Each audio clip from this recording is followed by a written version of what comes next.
आखिर क्यों आना पड़ा तीसरी बार, ये थोड़ा विस्तार से बताइएगा। सहायक पुलिस नाम के संगठन माननीय तत्कालीन मुख्यमंत्री रघुवर दास के कार्यकाल में 2017 में गठन हुआ था। सहायक पुलिस के जवानों ने तय कार्यक्रम के अनुसार मंगलवार से आंदोलन शुरू किया। राज्य भर से लगभग 2500 जवान आज से राजधानी रांची के ऐतिहासिक मोहराबादी मैदान में आंदोलन पर हैं। आपको बता दें, सहायक पुलिस के जवान रांची में मुख्यमंत्री आवास पर धरना और प्रदर्शन करेंगे। राजधानी रांची में हो रही झमाझम बारिश के बावजूद भी सहायक पुलिस के जवान डटे हुए हैं। सहायक पुलिस के जवानों का कहना है कि पिछले 7 वर्षों से 10,000 के मासिक मानदेय पर नौकरी कर रहे हैं। 10,000 में परिवार का पालन पोषण करना बेहद मुश्किल है। झारखंड में पुलिस जवानों की कमी है। उनकी मांग है कि उनकी सेवा पुलिस सेवा में समायोजित की जाए। उन्होंने बताया कि सेवा को समायोजित करने की मांग को लेकर आंदोलन की शुरुआत हो रही है। साल 2017 में भी झारखंड के नक्सल प्रभावित 12 जिलों में सहायक पुलिस के जवानों की संविदा के आधार पर नियुक्ति हुई थी। पूरे राज्य में 2500 के करीब जवानों की नियुक्ति की गई थी। सहायक पुलिस के जवान का अनुबंध प्रत्येक वर्ष बढ़ाया जाता है। आप लोग का जो तीसरी बार आप लोग मोहराबादी आए हुए हैं, आखिर क्यों आना पड़ा तीसरी बार, ये थोड़ा विस्तार से बताइएगा। सहायक पुलिस नाम के संगठन माननीय तत्कालीन मुख्यमंत्री रघुवर दास के कार्यकाल में 2017 में गठन हुआ था। और ऐसा आश्वस्त नियमावली था कि आप तत्काल अनुबंध कर्मी के रूप में काम करेंगे। समय के साथ कालांतर में आपको 3 साल के बाद धीरे धीरे जिला बल में समायोजित किया जाएगा, ऐसा उनका वक्तव्य था। तो समय बीतता गया, उस समय वर्दी का भी ललक था। एक गरीबी और भूखमरी मजबूरी जो भी समझा जाए, आप लोगों ने सिस्टम में आना सुनिश्चित किया। सिस्टम विभाग में सहयोग और सेवा दिया। समय बीतता चला गया, लेकिन समय के साथ कुछ समझ भी होता है और कुछ जागरूकता समझदारी भी होती है। तो बीतता चला गया, महंगाई बढ़ता चला गया। तो ऐसा उस समय 10,000 मानदेय तय किया गया था, एक निश्चित राशि, और उस राशि में ही भोजन है, भत्ता है, वर्दी है, ड्यूटी है, परिवार है, घर है, सभी तरह का आवश्यक मूलभूत सुविधा उपलब्ध कराने का प्रावधान था। तो उस समय ऐसा एक ललक था कि चलो समय के साथ शायद सरकार है तो शायद तत्काल कुछ उनका मंशा रहा होगा, लेकिन समय के साथ तो कुछ न कुछ तो सरकार करेगी और करना भी चाहिए। तो इस सिलसिले में सरकार के स्तर तक मौखिक हो, लिखित हो, मीडिया के माध्यम से हो, किसी भी स्तर तक हम लोगों ने आवाज़ को समय समय बोले कि श्रीमान जो प्रथम नियमावली बनाया गया था या लाया गया था, वो तो तत्काल क्या परिस्थितियाँ मजबूरियाँ रही होगी तो ये तो आप जानिएगा, लेकिन वर्तमान में महंगाई को देखते हुए, घर परिवार, विवाह शादी देखते हुए इसमें नियमावली में संशोधन किया जाए और एक ठोस सेवा शर्त बनाया जाए। और बार बार यह ड्यूटी किया जा रहा है तो हम लोगों को ड्यूटी के अनुसार समान काम के बदले समान वेतन दिया जाए। लेकिन समय बीतता गया, आशा भी हुआ। कोरोना जैसा महामारी में हम लोगों ने 100% ड्यूटी किया। जिस शरीर को, जिस मृत्यु डेड बॉडी को उसका परिजन नहीं उठाते थे, छूते थे, हम लोगों ने उसे डिस्पोज करने का काम किया। सरकार का जो भी कर्तव्य था, वर्दी का जो कर्तव्य था, हम लोगों ने निर्वहन किया पूरी सत्यनिष्ठा के साथ। और यह लोभ कहिए, लालच कहिए, उम्मीद कहिए, संभावना कहिए कि शायद समय के साथ सब कुछ ठीक हो जाएगा। लेकिन दुर्भाग्य की बात यह रही कि सरकार निर्मम रास्ता अपनाता रहा, निरंकुश रास्ता अपनाता रहा और हम लोग एक तरह से अनाथालय में ला के छोड़ दिया। और किसी तरह का मेरा दर्द, मेरा मर्म, मेरा दुख को समझने के लिए रेडी नहीं हुआ। तब एक लास्ट बचा कि सरकार अगर आवेदन, लिखित, मौखिक विषय को नहीं मान रही है, हम लोग आंदोलन का रास्ता अपनाएंगे। तो 2020 में हम लोगों ने यही मोहराबादी मैदान में 2,500 जवान ने अपने आंदोलन को पुरजोर तरीके से उठाया और सरकार के समक्ष रखा कि आप हमारे दर्द और पीड़ा को समझिए और सलूशन कीजिए। तो आंदोलन का भी सब स्तर से आवाज़ बुलंद किया गया। और यही बुलंद के दौरान 2020 में माननीय पेयजल मंत्री मिथिलेश ठाकुर आए और हम लोगों के आश्वस्त किए कि आपका हर समस्या का सलूशन किया जाएगा और सब समस्या 100% एक बार में नहीं होगा, लेकिन आपका जेन्युइन मांग पूरा कर दिया जाएगा। बातों को हम लोगों ने उनका सम्मान किया कि अब सरकार यही है, मंत्री यही हैं, जनप्रतिनिधि यही हैं, तो लेना इन्हीं से है। तो धीरे धीरे यदि कह रहे हैं तो इनका बात को माना जाए। तो हम लोगों ने उस समय बात को माना, सम्मान किया, वापस चले गए जिला में, अपने कर्तव्यों का निर्वहन किया। 2020 में 15 दिन का समय मांगे, 15 दिन का 500 दिन बीतते चले। समय बीतते जा रहा है, समय बीतते जा रहा है, उम्मीद टूटता जा रहा है। तो अंत में फिर हम लोग मजबूर हैं कि सरकार गुमराह और झूठ और विश्वासघात किया। तो पुनः हम लोगों ने अपने आंदोलन को धारदार बनाने के लिए विषय को धारदार बनाने के लिए 2021 में हम लोगों ने पुरजोर आंदोलन किया। तो उस दौरान लगभग 40 दिन से अधिक आंदोलन लगभग चले। तो तत्कालीन मंडल विधायक बंधु तिर्की आकर हम लोगों को आश्वस्त किए, जो मैं बोल रहा हूँ वो मुख्यमंत्री हेमंत सोरेन का प्रतिनिधि के रूप में मुख्यमंत्री बोल रहे हैं, इसलिए आप लोग बात को मानिए और अपने ज़िला में योगदान दीजिए, आपका जो भी जेन्युइन मांग है पूरा किया जाएगा। तो उनका भी बात को समझते हुए बातचीत करते हुए उसका सॉल्यूशन के तौर पर देखें कि शायद पहला बार कुछ जो भी रहा होगा परिस्थिति, लेकिन सेकेंड बार हम लोग के समाधान करेंगे। समय बीतता गया, लेकिन सेकेंड बार भी आज 60 दिन समय मांगा था, लगभग 600 दिन हो गए, लेकिन टस से मस नहीं हुआ। वो दर्द और पीड़ा वही बना रहा। तो 2 साल 2.5 साल लगभग बीत गए। बीच बीच में लिखित माध्यम, मौखिक माध्यम से, मीडिया के माध्यम से हर स्तर से सरकार के जो भी अधिकारी हैं, पदाधिकारी हैं, वरीय अधिकारी हैं, मंत्री हैं, जनप्रतिनिधि हैं, सीएम सर हैं, बात पहुँचाएँ कि सर से सहायक पुलिसकर्मियों के साथ वादा किया था, विश्वास दिलाया गया था कि आपका सॉल्यूशन किया जाएगा। लेकिन इतना बीत जाने के बाद भी सहायक पुलिसकर्मियों को बंधु तिर्की भी वादा झूठा साबित हुआ। माननीय मिथिलेश ठाकुर मंत्री जी का भी वादा झूठ साबित हुआ। इस पीड़ा से, इस दर्द से व्याप्त अवसाद को लेते हुए पुनः हम लोगों ने सोचा कि करो या मरो के नारा के साथ एक बार और आवाज़ बुलंद किया जाए। शायद 2 बार उनके कानों तक अच्छा से नहीं गया होगा, तो अब कि डू एंड डाई के साथ या तो रखना है तो शर्त सेवा सत्य नियमावली ढंग से बनाकर आप विभाग में रखिए, सहयोग कीजिए और अपना हम भी निर्वहन करें। तो इसी मानसिकता के साथ मोराबादी की तरफ रुख किए हैं। लगभग से कुछ जिला बाकी हैं, लेकिन आ गए हैं और पुरजोर धारदार अनिश्चितकालीन धरना प्रदर्शन चलेगी। और जब तक समाधान नहीं तब तक प्रस्थान नहीं की मानसिकता के साथ सरकार यदि रखना है तो ढंग से रखे, अन्यथा यदि इच्छा मृत्यु दे दे, न रहेगा बाँस न बाजेगी बाँसुरी। नियमावली में क्या था जो अब तक पूरा नहीं हो पाया, इसके बारे में थोड़ा सा। नियमावली तो एक ऐतिहासिक दृष्टि से बोला जाए तो एक बहुत काला नियमावली, घटिया नियमावली कि नक्सल प्रभावित क्षेत्र के युवाओं को नक्सली में न भटके उसको मुख्य रास्ता में जोड़ा जाए, इस आधार पर इनको लाया गया। ऐसा लगा कि जैसे एक कैदी पर भी लगभग महीना में 10,000 खर्चे हो जाते। तो न कैदी पर खर्चा करने से अच्छा है कि इससे सेवा भी ले लेंगे और इस मुख्यधारा में भी आ जाएगा।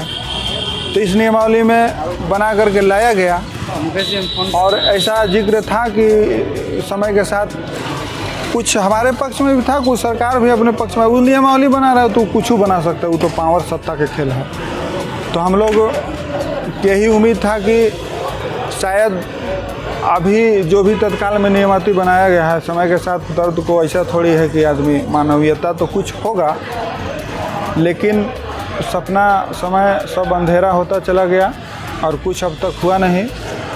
जैसे एक सम्मानजनक मानदेय हो, वेतनमान हो, छुट्टी हो और जो आवश्यक मूलभूत भत्ता हो, भोजन के लिए हो, वर्दी के लिए हो। यदि हम मजदूरी कर रहे हैं, अगर उसमें जो मजदूरी में आवश्यक सामग्री हो या ईंटा ढोना हो या पत्थर ढोना, तो पत्थर रहेगा नहीं तो पत्थर कैसे ढोएगा। तो इसी सिलसिले में यदि हम सिपाही और वर्दी नहीं दिया है सरकार, तो वर्दी भी उसी में वहन करना है। ये तमाम दर्द है, पीड़ा है। यही समझे सोचे कि हमारा जो आवश्यकता मूलभूत भत्ता है पुलिसकर्मी के वो दिया जाए और एक प्रोटेक्शन हो कि ड्यूटी के दौरान किसी तरह का कुछ हो, उसका सॉल्यूशन हो। लेकिन अब तक कुछ हो नहीं पाया। इसी आशा उम्मीद के साथ संघर्ष के मैदान में आए हैं कि हम लोग के समस्या का समाधान हो, अन्यथा हम लोग पुरजोर और धारदार आंदोलन के राह पर चल पड़े। महिलाओं के बारे में थोड़ा बात करेंगे। उन लोगों का कुछ विशेष छुट्टी होता है या मंथ में कहे या सालाना भी होता है, या कोई महिलाएं शादीशुदा प्रेगनेंट, तो इस तरह का सुविधा आप लोग में महिलाओं में दिया जाता है? इस सुविधा दिया जाता है, अधिकार नहीं है, सहानुभूति है। अगर सहानुभूति मतलब क्या? जैसे जहाँ हम ड्यूटी कर रहे हैं, वरीय अधिकारी के अगर थोड़ा फ्लेक्सिबल हो, सोचते हो, महिला के प्रति उदार भाव रखते हो तो मिल जाता है। अन्यथा आप उस एहसान के बदले में क्या चुकाना पड़ेगा कुछ भी कहना मुश्किल है। लेकिन सभी अधिकारी तो ऐसा सभी जिले में तो नहीं हो सकते। सभी नहीं हो सकते हैं, लेकिन सब सती सावित्री होंगे ये भी कहा नहीं जा सकता। इस बात पर इनकार नहीं किया जाए। तो एक आलू ही सब आलू को गंदा कर सकता है, सड़ा हुआ आलू। तो ही हाँ, कहीं से शुरुआत हुई, कलंक तो दाग उसको लगना पड़ेगा। ऐसा नहीं है कि दाग अगर घर का एक सदस्य पर लगा तो और सदस्य निष्पक्ष होंगे। दाग एक अधिकारी लगाए या 100 अधिकारी लगाए, दाग कलंक दाग होता है। अगर मेरा अधिकार रहेगा तो इससे हम बच जाएंगे। मेरा ये प्रावधान सारी मतलब कि जो चीज़ें वो नियमावली में शामिल होना चाहिए, कि छुट्टी का या जो भी चीज़ें। आप ठोस पुलिस बनाए हैं तो आपको एक संपन्न पुलिस बनाना होगा, क्योंकि इसको लड़ना है, इसको समाज को सेवा देना है। आजकल सांप्रदायिकता इतना बढ़ गया है कि बात बात पर सांप्रदायिक तनाव दंगा हो जा रहा है। वहाँ पत्थर पहले खाता है पुलिस, या किसी भी पक्ष से हो पुलिस को पत्थर खाना।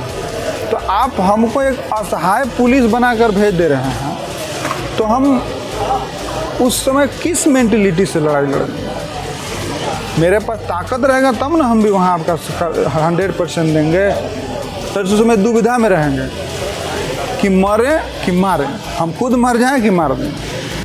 समस्या है। अब सरकार कब तक जगती है समय बताएगा, लेकिन हम लोग जगाने आ गए हैं और जगा के ही रहेंगे। एक चीज़ और है कि जैसे कि कई पुलिसकर्मी शहीद भी हुए हैं, क्या उन लोगों के लिए कुछ, जैसे कि किसी के मृत्यु हो जाने के बाद उनके परिवार का मिलना या राशि मिलना, इस तरह का सुविधा या मिला है आपको किसी को? मेरा सहायक पुलिस नियमावली 2017 में उल्लेखित है कि सहायक पुलिसकर्मियों ड्यूटी के दौरान यदि किसी घटना या किसी भी स्तर से दुर्घटना का शिकार होता है तो उनको होमगार्ड के भांति मुआवजा राशि दिया जाएगा।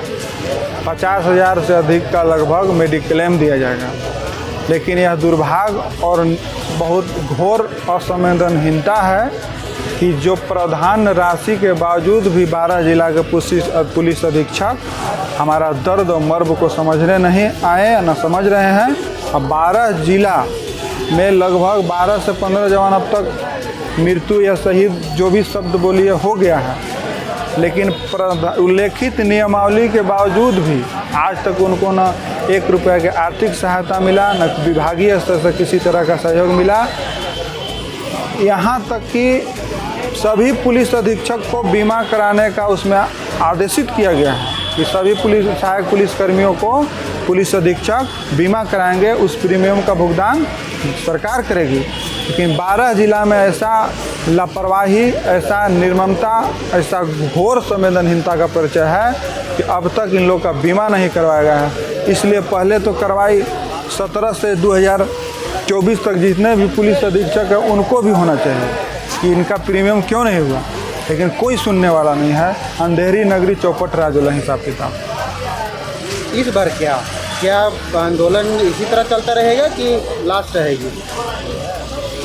अब डू एंड डाई, या तो ढंग से रखना है रखो, न तो पूरा शिद्दत से लड़ेंगे, दमखम से लड़ेंगे और आखिरी सांस तक लड़ेंगे। फिर नेता आएंगे, फिर वही बातें होंगी, फिर डेट पर डेट, तारीख पर तारीख, तारीख पर तारीख। आपका 2 बार बात हम माने, बार बार आपको देना है तो हम यही बैठ रहे हैं। आप नीति नियमावली बनाइए, पुलिस विभाग से आप सलाह लेना है, जो भी लेना है लीजिए। होम में होकर सेवा शर्त बनाइए और कैबिनेट से पारित करके घोषणा कीजिए कि सहायक पुलिसकर्मियों को विभिन्न बिंदुओं पर काम हो चुका है, आप लोग सेवा धरना समाप्त कीजिए। तब यही विकल्प है, अन्यथा उनका बात इतना झूठ बोल दिया है कि उनका बात पर से विश्वास उठ गया। परिचय दे दीजिए। मेरा नाम विवेकानंद प्रसाद गुप्ता, मैं पलामू से हूँ, प्रदेश प्रतिनिधि सचिव के रूप में कार्य कर रहा हूँ।